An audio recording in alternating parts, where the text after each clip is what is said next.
మాజీ మంత్రి శ్రీ అంబటి రాంబాబు గారి ఇంటి మీద తెలుగుదేశం పార్టీకి చెందినటువంటి గూండాలు, తెలుగుదేశం పార్టీకి చెందినటువంటి కార్యకర్తలు పెద్ద ఎత్తున వారి ఇంటి మీద దాడి చేసి ఇంట్లో కుటుంబ సభ్యులు, వారి భార్య, కూతురు, వాళ్ళ మనవలు అందరూ ఇంట్లో ఉంటుండగా వాళ్ళని భయభ్రాంతులను చేసి గుంటూరు పట్టణంలో ఉన్నటువంటి వారి నివాసాన్ని, వారి నివాసంగా ఎదురుగా ఉంటున్నటువంటి వారి పార్టీ కార్యాలయాన్ని పూర్తిగా ధ్వంసం చేసినటువంటి పరిస్థితులు మనం చూసాం.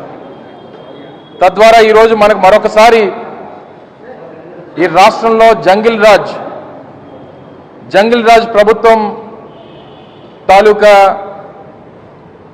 వారి కార్యక్రమాలు మరొకసారి రుజువు చేశారు. పార్టీ ముఖ్య నాయకుడైనటువంటి రాంబాబు గారు ఎప్పటికప్పుడు పార్టీ తాలూకా స్టాండ్ని ఏ రోజుకి ఆ రోజు వినిపిస్తూ ఉంటే చూసి ఓర్వలేక ఏదో రకంగా కేసు పెట్టాలి, ఏదో రకంగా వారిని ఇబ్బంది పెట్టాలి, ఏదో రోజు ఆయన్ని హత్య చేయాలనేటువంటి ఒక కార్యాచరణ మీరు తీసుకున్నారు. అందులో భాగంగానే ఈరోజు జరిగినటువంటి దాడి అనేటువంటి విషయాన్ని ఈ సందర్భంగా ప్రజలందరూ కూడా తెలియజేస్తూ ఉన్నా.